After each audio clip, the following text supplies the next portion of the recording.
지역 이슈 독한 승부 리얼토크 한판. 시청자 여러분 안녕하십니까. 라이벌의 불꽃 토크 대결 리얼토크 한판입니다.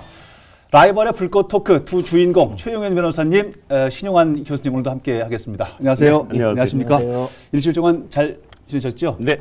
두 분에게 어려운 질문을 하나 오늘 준비를 했습니다. 두 분은 따뜻한 미세먼지가 좋으세요? 코가 떨어지는 한파가 좋으세요? 저는 따뜻한 미세먼지가 그나마 나세요? 네. 이상하게 또 그나마 추운 게 낫지 않을까. 껴입으면 되니까. 근데 미세먼지는 아니 지역에 여러 가지 또 어려운데 요새 날씨까지 좀 안 도와줘가지고 미세먼지 너무 심하고 거침에 또 너무 한파가 또 심하고 그렇죠. 요새 너무너무 이제 지역 경기 어려운데 오늘 그 얘기를 좀 한번 해보려고 하는 거예요. 열 손가락을 깨물면 다 아프다 그러는데 우리 지역에 유독 아픈 손가락이 있습니다. 좀처럼 살아나질 않는 경기, 지역의 경기 얘기인데 오늘 이 얘기를 좀 해보겠습니다. 왜 그런지 대책은 없는지 이 부분은 오늘 리얼토크 한판에서 한번 해보겠습니다. 모두들 뭐 최악이다, 사상 최악이다, 너무 어렵다라고 얘기하고 전문가들도 전망을 되게 암울하게 내놓잖아요. 근데 연초에 우리 단체장들 인터뷰한 걸 보니까는 신문이나 방송을 통해서 뭐 장밋빛 전망 내놓고 수치 가지고선 자아자찬하고 있는데 딴 나라 분들 같아요. 우리 서민들은 너무 어려워 죽겠는데. 아직 4%를 넘어서 5% 막 이야기를 하고 있는데 현장에서는 정말 숨이 턱턱 막히는. 이게 지금 오늘 하실 말씀들이 거품물 일이 많으신 게 시작도 안 했는데 벌써부터 단체장. 알겠습니다. 오늘 가보겠습니다. 첫 번째 주제 부동산 침체의 늪입니다. 교수님, 얼마나 충북의 상황이 열악하고 힘들길래 침체 늪이라는 표현까지 쓰는지 모르겠는데 어느 정도 상황입니까? 뭐 다들 우리가 이건 생활이기 때문에 현장에서 체감을 하고 있죠. 전국적으로 이제 경기가 나쁘다 하는 가운데에서도 특히 이제 현장에서 막바로 느낄 수 있는 거 집값 하락이라든지 토지 가격 하락 등등 부동산이죠. 전국적으로 대체로 다 좋지 않지만 우리 충북 특히 심합니다. 단적으로 지표로 볼 수 있는데 공동주택 뭐 대표적으로 아파트죠. 아파트 가격이 충북이 2.9% 하락을 했어요. 2.9% 하락이요? 그러니까 수치로만 봤을 때는 2.9%는 좀 작아 보이긴 하는데 이게 큰 폭인가요? 왜냐하면 서울 같은 경우는 10% 상승을 했거든요. 단적으로 비교해보면. 그다음에 이제 단독주택 같은 경우는 전국이 다 올랐어요. 단독주택은. 그런데 충북은 3.5% 정도 올라서 전국 17개 시도 가운데에서 16번째 상승률을 기록했어요. 거의 뭐 꼴찌네요. 거의 대전이 꼴찌고 그다음이 청주입니다. 지금 또 하필이면 꼴찌가 대전이에요. 교수님도 잠깐 언급하셨지만 수도권, 서울, 특히 이제 강남지구는 최근 10여 년간 거의 두세 배로 올랐거든요. 집값이.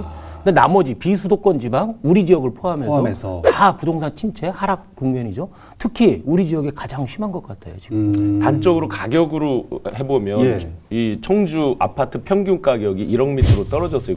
평균 약 9,800만 원대로 떨어졌거든요.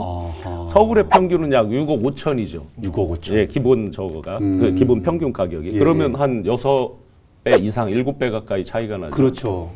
그래서 떨어졌고 또 주택 경기 실사 지수라는 게 있죠. 앞으로 전망이 어떨 것이다. 이게 이제 100이 기준인데 100을 넘으면 좋은 쪽, 100 밑에면 이제 나쁜 쪽으로 사람들이 대부분 판단하는데 72.5 계속 하락하고 있어요. 향후에 계속 더 떨어질 것이다. 라고 보고 있죠.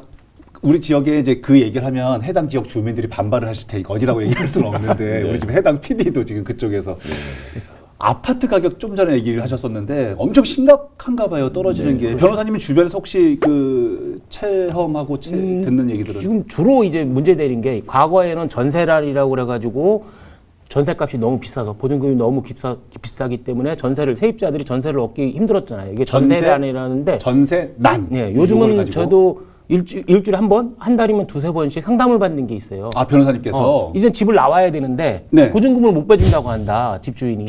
부동산 경기가 하락되고 또 경기가 너무 불황이니까 보증금을 못 내준다는 거예요. 우리 지금 스태프들이 나나 막 그래 보니까 역전세란이라고 그러죠, 이걸. 보증금을 못 받아 나가는 걸 역전세란. 이게 세입자 본인도 곤욕이지만 잘못하면 우리는 보통 상가나 아파트를 살 때 이 보증금 빼서 이쪽을 놓거나 이렇게 하잖아요. 그렇죠. 세입으로 들어갈 때. 근데 여기서 못 받으니까는 연쇄적으로 다 문제가 되는 거죠. 서로 이사도 못 하고. 최근에 이제 임대사업자를 정부에서 양성화하고 활성화하면서 임대사업자로 아예 등록을 하고 주택을 대량으로 보유한 분들이 꽤 많습니다. 아파트 같은 경우도 좀 주고 예, 20가구 이상을 막 가지고 있는 사람들이 많이 있었죠. 예. 특히 이제 차익 거래 그 주택 가격과 전세 그 갭만 가지고 계속 이제 사서 예. 여러 채를 보유하고 예. 임대를 놓았던 분들이 있죠. 그분들이 한 번만 꼬이면 한 집이 꼬이면 나머지가 줄줄이 꼬이게 돼 있는 거잖아요. 도미노로. 지금 이 현상이 청주에서도 굉장히 많이 발생합니다. 이야, 가만있어 봐. 우리 저 스텝 중에 그 도미노에 걸려있는 스텝이 굉장히 걱정스러운데. 심각한 문제입니다. 야, 우리 지역은 문제입니다. 특히 더 심각한. 그런데 지금 역전세난도 얘기하셨고 아파트 가격 하락도 얘기를 해주셨는데 그 문제는 이제 저희 같이 일반인들이 보기에도 상황이 이렇게 자꾸 뭐 미분양도 해결이 안 된다고 하지. 네네. 근데 신규 아파트는 계속 나오고 있단 말이에요. 이건 무슨 어떤 부분으로 해서? 자 이제 미분양 대표적으로 우리 충북이 특히 청주가 정부에서 이제 미분양 특별 관리 지역을 지정을 했죠. 얼마나 잘 안 나가면. 청주가 전국에서 관리 지역 중에서 아주 대표적인 지역으로 꼽혀서 지정을 당했죠. 그런데 다행히 미분양이 이제 조금씩 해소는 됐어요. 지금 현재 미분양이 지난달 말 기준으로 2,258가구니까 피크를 찍었을 때가 약 3,100가구 정도 됐어요. 지금 3,100가구가 미분양이었다가 지금 2,100가구 정도로 내려왔어요. 2,258가구로 줄었으니까 조금 해소는 됐는데 조금. 그 해소 과정이 분양이 안 되니까 어떻게 했겠어요. LH나 이런 데서 가지고 있는 거를. 원래는 그렇죠. 분양이라는 게 이제 파는 거잖아요. 맞아요. 근데 안 되니까 임대로 전환을 한 거죠. 그러면 실제로 저 해소가 된 게 아니네요, 전혀. 그러니까 분양으로는 해소가 안 되죠. 장기 임대로 이제 이렇게 돌리고 각종 이제 방법을 쓴 거죠. 그러니까 이제 당분간도 공급 과잉, 대출 규제, 전세가 하락 등등으로 계속해서 이제 미분양 물량이 앞단에서 자꾸 해소가 돼줘야 되는데 그래야 뒤도 이제 같이 따라가 주는데 그렇겠죠.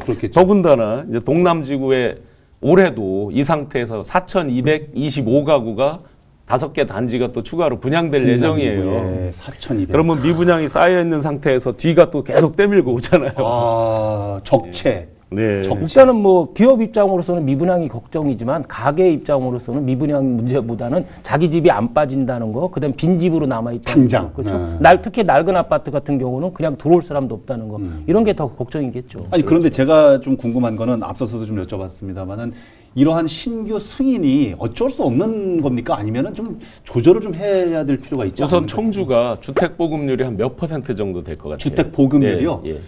주택 보급률? 네. 최소한 90%는 넘을 것 같은. 전국 평균이 113% 정도 됩니다. 113%. 그러니까 한 사람이 1.13 정도를 가지고 있다. 물론 가지고 있는 사람이 많이 가지고 있어서 없는 분도 많지만 그렇죠. 네. 청주가 전국 평균보다 높아요. 약 120% 됩니다. 그런데 120%? 네, 그런데도 이 상태에서 계속해서 신규 승인을 내주잖아요. 예. 그럼 이거는 행정적으로 보면 이해는 갑니다. 왜냐하면 신규 승인을 안 내주고 우리가 이제 크게 보면 토목과 주택이 있잖아요. 건설이 있잖아요. 두 축이잖아요. 네. 그 중에서 이제 토목만 계속 할 수는 없잖아요. 그렇죠. 그러니까 이제 주택을 계속 신규 물량을 승인해주면서 건설 경기, 특히 이제 건설 경기가 일용 근로자 포함해서 이 고용에 미치는 영향이 굉장히 크거든요. 연쇄적으로. 그러니까 그걸 갑자기 멈출 수 없는 한계가 있죠. 행정적으로 봤을 때는 이해가 되는데 근데 실물 경제라고 표현을 해도 맞을지 모르겠지만 이쪽으로 봤을 때는 미분양도 자꾸 해소가 잘 안 되고 있는 상황에서 신규가 자꾸 만들어진다 그러면 결국은 해소는 안 되고 집만 자꾸 많아지는. 우리 지역 같은 경우는 공급 과잉이 문제예요. 공급이 너무 많아지고 있다는 것이 문제죠. 또 한 가지 이제 우리 지금 최 변호사 얘기했지만 공급 과잉에 여러 원인들이 있을 거 아니에요. 대표적인 게 인구 감소죠. 인구가 계속 증가하면 계속 우리가 승인을 내줘도 괜찮죠. 그 문제도 또 있네. 근데 여기서 결정적으로 저희가 몇 년 동안 간과한 게 있어요. 세종 빨대 효과. 계속해서 우리가 이제 불만처럼 얘기들 하잖아요. 그럼 한번 아주 단순하게 생각해 보세요. 세종은 50만을 놓고 예정한 기획도시예요. 그렇죠. 계획도시이자 기획도시입니다. 예. 지금 작년 말 기준으로 30만을 찍었어요. 예. 그러면 앞으로도 20만이 더 늘 거라는 게 뻔히 보이는 거잖아요. 그렇죠. 그러면 우리 청주 인근에 사는 분들이 기왕 같은 저기를 사서 이사를 간다면 어디로 가겠는가? 일부분은 더 앞으로 줄어든다는 얘기. 이미 답이 나와 있던 거잖아요.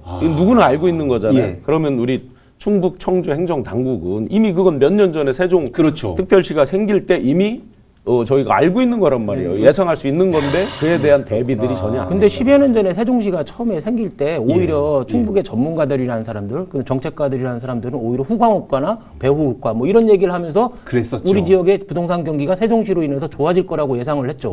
그런 예측을 내놨는데 사실은 현실은 정반대의 결과가 나타나고 있는 거죠. 그런 지금. 상황이구나. 사실은 지금 이 얘기까지 덧붙이면 좀 더 혼동스러울 수도 있지만 안 할 수가 없어서 부동산 얘기에서 아파트 얘기를 좀 저희가 좀 해주셨는데 일반 주택, 일반 토지 여기도 굉장히 어려운 상황인데다가 아까 뭐 교수님 잠깐 저 얘기를 하셨는데 이게 연쇄적인 금융위기로 가는 거 아니냐 이렇게 걱정하신 분들 많거든요. 그렇죠. 당연히 예상할 수 있는 위기입니다. 왜냐하면 지금 한번 보세요. 국제 연준의 금리가 2.5입니다.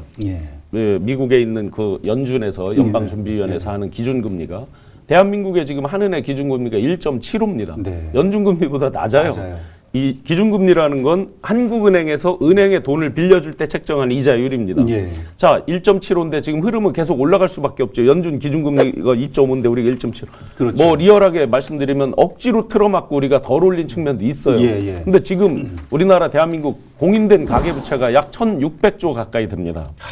그러면 여기서 금리를 올려버리면 어떻게 돼요? 가계부채가 이렇게 높은 상태에서 기준금리를 0.25 정도 올리면 시중 은행금리는 1% 이상 올라가요.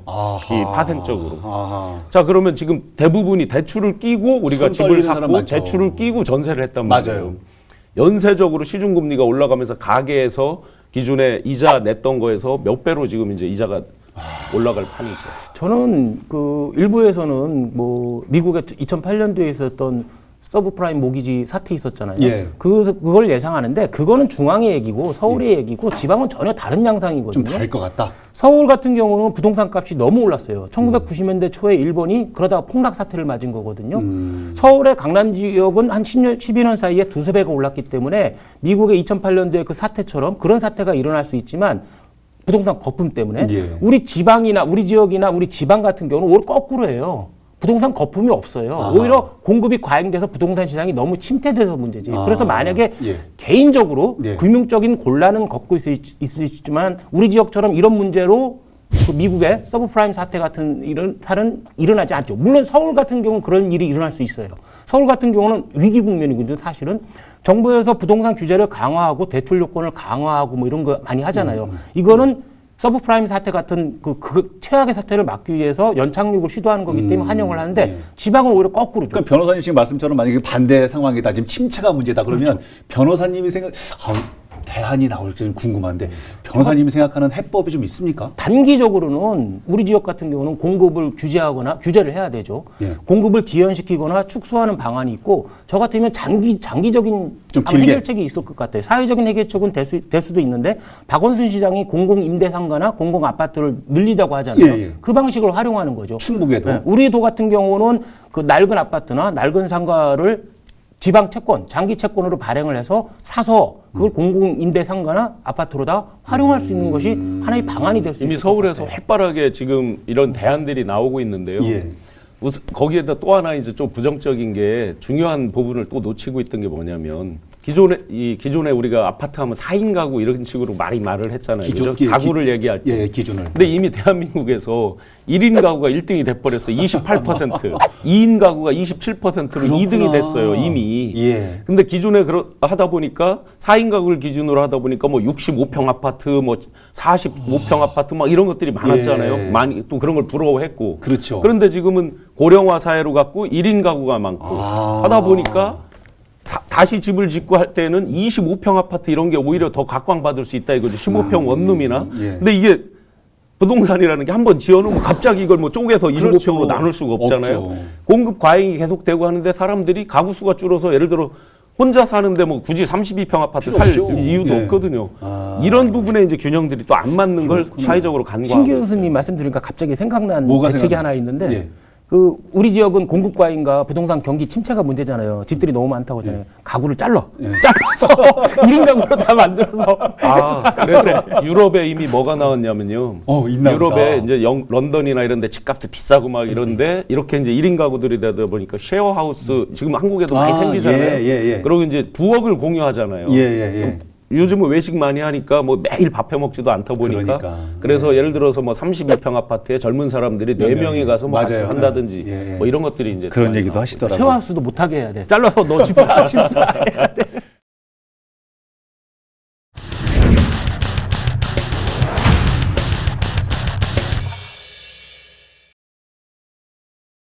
두 번째 주제로 넘어가 보겠습니다. 이런 표현은 정말 안 하고 싶은 주제인데요. 자영업의 몰락입니다.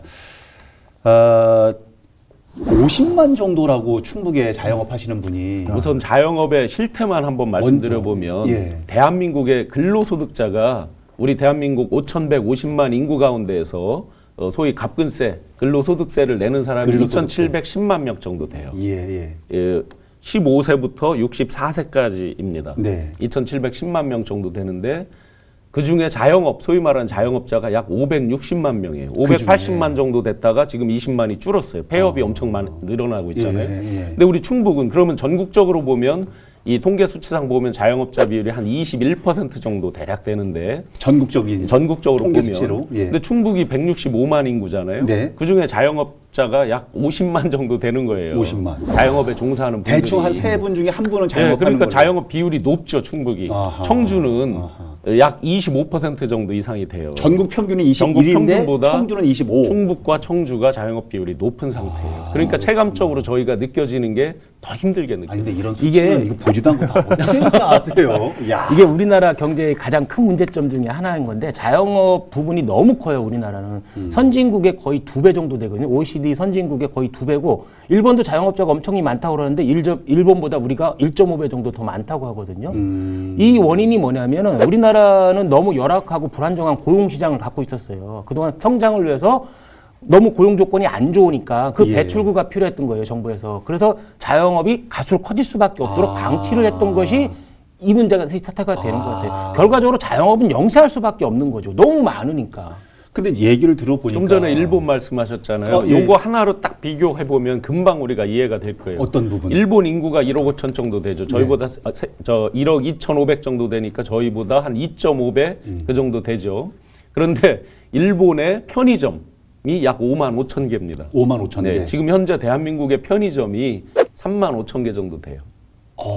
그러니까 우리가 자영업 비율이 얼마나 많은지를 단적으로 숫자로 알 수 있습니다. 아까 폐업 얘기 잠깐 하셨었는데요. 폐업이 충북이 유독이 또 많다 그러고 뭐 성안동 저쪽 더 심하다 그러고 장사를 하려는 분들이 또 없대요. 이게 이제 연초라서 작년에 뭐 구체적인 수치가 자영업자들이 얼마나 폐업하고 얼마나 전직하고 뭐 이런 것이 나왔지는 않았지만은 체감으로는 아마 시민들도 다 공감하실 건데 체감으로는 이제 시작하는 올해를 제외하고는 작년이 사상 최악이었을 것 같아요. 저희가 시내를 걸어 다녀 보면 1층은 잘 임대가 잘 안 써 있잖아요. 1층 거의 다 차 있죠. 예, 1층은 차 있고 2층이나 3층이 그랬는데 좀 비어 있었고. 최근에는 1층에 임대가 엄청 붙어 있죠. 청주가 특히 이제 자영업자 폐업률로 보면 청주가 2.1 정도 폐업을 했는데 그 중에 외식업, 음식업이 3% 정도 폐업을 했어요. 제 친구들 주변에서 자영업하는 친구들 많은데 다들 한 목소리 하더라고요. IMF 때보다 더 어렵다거나 아니면은 뭐 한 달에 100만 원 이상 수익 올리기도 버겁다고 할 정도로 저도 뭐 직장이 삼남동에 있는데 삼남동 같은 경우는 그래도 청주에서 잘 나가는 상가였잖아요. 지금 빈 상가가 엄청 많이 늘어났고 구체적으로 해당 지역을 자꾸 거론하지 마세요. 그 동네 사람들은 안 상가 좋아해요. 임대 공고가 너무 많이 나붙어 있더라고요. 이런 생각이 좀 드는 게 예전에는 이렇게 주변에 있는 분들하고 이제 이렇게 뭐 인사하고 얘기 나누다 보면 잘 지내지? 뭐 잘 지내십니까? 그러면 그럭저럭 그냥 간신히 살아. 오늘 벌어서 오늘 먹어. 요즘은 안 그렇더라고요. 물어보면 10명이면 10명이 다 죽겠대요. 죽겠다고. 그런데 이 얘기가 비단 그 자영업 하시는 분들 얘기뿐만이 아니라 우리 지역에 보면 전통시장 있잖아요. 그렇죠. 재래시장. 물론 거기에 가면 이제 조금 규모 있게 또 성공하신 분들도 덜어 있지만 대다수들은 그렇지 않거든요. 아까 최 변호사께서 그 말씀 해주셨거든요. 선진국의 2배 정도 된다고. 거의 전통시장 비율과 자영업자 비율이 비슷하게 비율이 맞물려 갔거든요. OECD 평균이 전통시장이 약 11% 정도 돼요. 대한민국이 약 21% 정도 돼요. 전통시장 비율이. 그런데 여기서 그럼 이 현 정부 정책, 전체적인 정책에서 하나 간과한 게 있는 거죠. 뭐냐면 자영업자 비율이 워낙 높은데 또 영세하잖아요. 그렇죠. 그러면 거기에서 이제 최저임금을 올렸고 그걸 일률적으로 적용을 했잖아요. 지역별 예를 들어서 차등 적용이라든지 없죠. 뭐 어떤 예외 조항이라든지 규모에 따른 예외라든지 이런 거 없이 시작했었죠. 예, 일방적으로. 근데 올해 이제 좀 수정을 하겠다 해서 지금 이제 수정안들이 쭉 나오고 있는 건데 자영업자가 이렇게 높은 상태에서 갑자기 일률적으로 적용하다 보니까 큰 데들에서 낙수 효과가 안 오는 거죠. 낙수 효과. 높은 데서 낮은 데로 떨어지는데 대기업들이나 큰 곳들에서 막 도를 때 이제 밑에 와서 쓰고 음식점 가서 막 흥청망청 먹기도 하고 뭐 여러 가지가 펼쳐지는데 심리적으로 위에서부터 안 내려오니까 위축이 되고 내려올 물이 없다. 국민 전체적으로 보면 가처분 소득이 줄진 않았어요. 가처분 저는 뭐 지금 뭐 보수 쪽이시니까는 그렇게 얘기하시면 저는 정반대 얘기를 하고 있어요. 우리가 어떤 경제 현상, 보수 정치인이나 보수 경제가들은 그 최저임금 인상이 심각한 문제인 것처럼 얘기를 하지만은 우리가 경제 어떤 현상을 분석할 때 어떤 본질을 따질 때 본질이나 현상이나를 구분해야 되고 뭐가 먼저고 뭐가 나중에 됐던 거지를 따져야 되고 선우가 또 인과관계는 아니거든요. 먼저 있었다고 이게 원인이 된 건 아니거든요. 우리나라 경제의 근본적인 문제는 성장 동력이 없어졌다는 거죠. 일단은 기존에 있던 철강, 조선, 뭐 자동차 이런 것이 경쟁력을 상실했고 신성장 동력 산업을 육성하지 못한 게 잘못이지. 여기서 이제 문제가 발생하는 거죠. 양극화나 실업이나 이런 문제가 발생. 이건 현상이죠. 문제가 아니죠. 최저임금도 저는 똑같다고 말씀드리고 싶어요. 최저임금도 그러면 만약에 최저임금 문제 이것이 만약에 없다. 최저임금 인상하지 않았다면 원래 상태대로 돌아갔다면 과연 자영업자나 기업자들이 더 사라질까요? 도와질까요? 아니죠.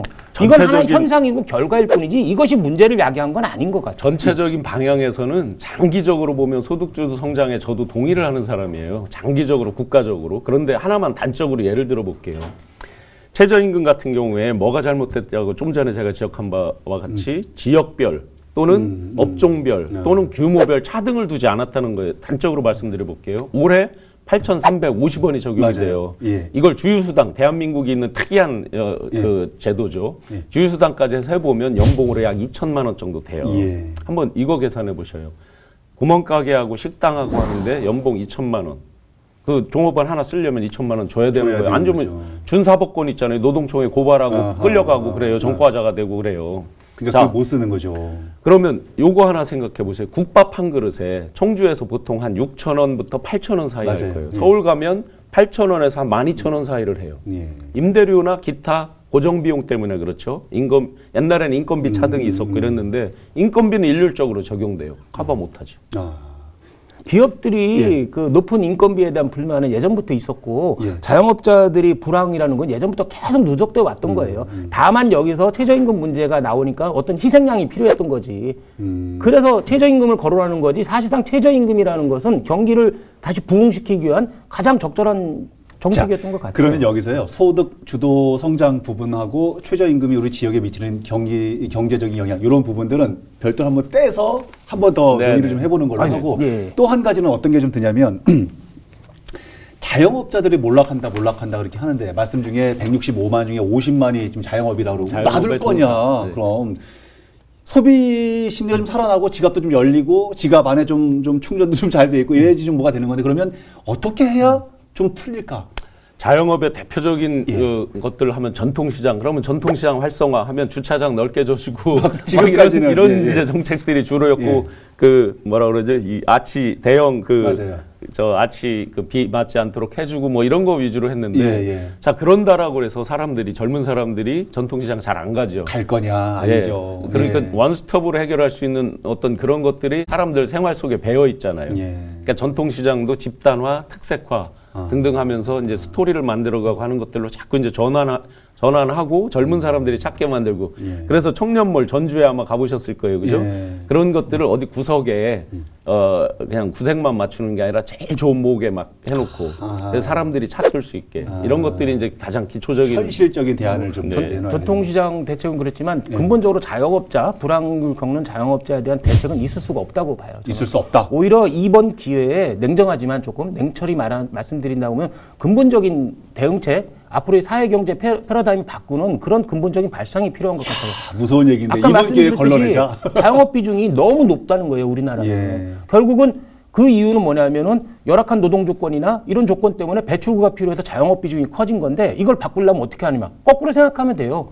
고용의 질이나 노동 조건 이것들을 얼등히 좋게 해주면은 자영업이 자연스럽게 줄어들 수밖에 없죠. 장기적으로는 맞지만 한 가지 자영업이 저는 줄지 않을 거라고 예상합니다. 왜냐하면 평균 연령이 높아졌죠. 옛날에는 세컨 라이프를 준비한다 이랬는데 지금은 세컨이 아니라 서드 라이프까지 준비해야 될 정도로 100세 시대가 다 왔지만 평균 퇴직 연령은 49.7세로 더 낮아졌어요. 이 국민 전체 평균 퇴직 연령은 뒤에 가서 할 수 있는 게 회사 취직하기가 쉽지 않아요. 없죠. 결국 자영업자 비율이 생각보다 줄지 않을 거다. 그래서 대책 중에서 카드 수수료 이런 거 있어요. 좀 낮춰줬죠. 그런데 그걸 더 카드사들하고 해서 카드사들은 여전히 조 단위의 이익을 카드업 전체를 보면 1조 한 2, 3천억 이상 났을 거예요. 그 부분을 사회적 어떤 타협을 통해서 이익률을 카드사 이익을 조금 줄이더라도 자영업자들한테 뭐 예를 들어서 택시 그 수수료 카드를 대부분 하니까 이런 부분들을 업종별로 역시나 낮춰주는 정책 이런 것들이 필요하죠. 그저 최저임금 같은 거 차등 적용하고 그러면 충북은 8,000원 하는데 부산은 10,000원 한다. 미국이 주별로 다 다릅니다. 다 부산 가가지고 저 일하고. 아니 그럴 수 있는 거예요. 미국이 주별로 다 달라요.